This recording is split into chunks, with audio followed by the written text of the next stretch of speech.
teams, I'm Erin Fadden, part of the First Tech Challenge Game Design Committee. In this walkthrough, we'll take a closer look at the field for this year's game challenge, Decode, presented by RTX. The scoring elements for this year's game are called artifacts. Artifacts are 5-inch plastic spheres. Both the green artifacts and the purple artifacts can be scored by either alliance to earn points. At the start of the match, some of the artifacts are staged on the floor in specific locations. This allows teams to collect them, especially during the auto period, in order to create the motif pattern. Directly behind the perimeter wall is the obelisk. The obelisk is a 3-sided structure with an April tag on each of the 3 faces. Before the match begins, one of the 3 motifs are randomly chosen and the obelisk is rotated to show which motif has been selected. Teams can use vision to read the April tag and determine which pattern will earn additional points during the match. The obelisk will be placed in the same spot after each rotation, but since it is moved every match, it is not intended to be used for precise navigation.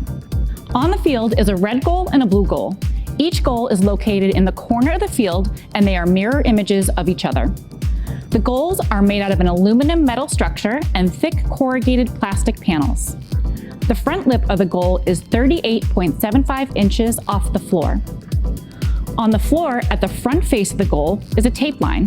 Teams can push artifacts into the tape line for additional points, but be aware, artifacts may roll away if left unattended. The goals and ramps are attached to the perimeter walls and designed to stay in place when robots run into them, but may move a little during gameplay. Each goal has a unique April tag for teams to use for targeting.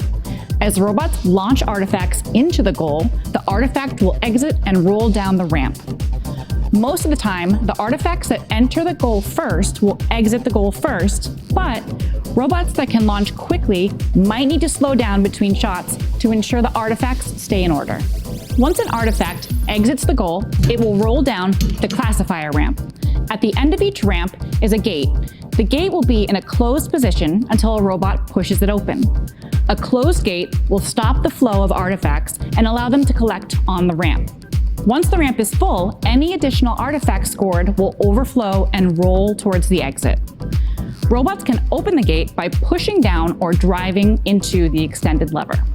Once the gate is open, the artifacts on the ramp will be released and drop onto the tile floor. This season, human players are allowed to retrieve artifacts from the loading zone and place them into their robots. But remember, teams are not allowed to touch their robots during the match and should be careful to keep their hands away from the robots while retrieving and entering artifacts onto the field. The center of the field is wide open with no protective zones. Red Alliance robots and Blue Alliance robots will be collecting artifacts, driving, and attempting to score, all in the same space. Teams should build robust robots and be prepared for robot-to-robot interactions to take place in the center of the field as robots collect artifacts, take their shots, and play defense. During the endgame, robots can earn points by ending the match in their base zone. This is the only time during the match where teams are allowed to expand larger than the 18-inch cube. The base zone is an 18-inch tape square located near each Alliance loading zone. So, precise driving will be required, and robots built to the maximum size dimensions may have a challenging time fitting into the square. Teams will need to work together with their Alliance partners to maximize points. I hope you enjoyed this walkthrough of Decode. Please make sure to read this year's First Tech Challenge competition manual. The competition manual has all of the game and robot construction rules, as well as everything you need to know about tournaments, awards, and more. Throughout the season, we'll be publishing team updates, where the competition manual will be updated on a weekly basis. Also, every team will have access to one account to ask questions and receive answers on the First Tech Challenge Q&A forum. Thank you for watching, and we hope you have a great season.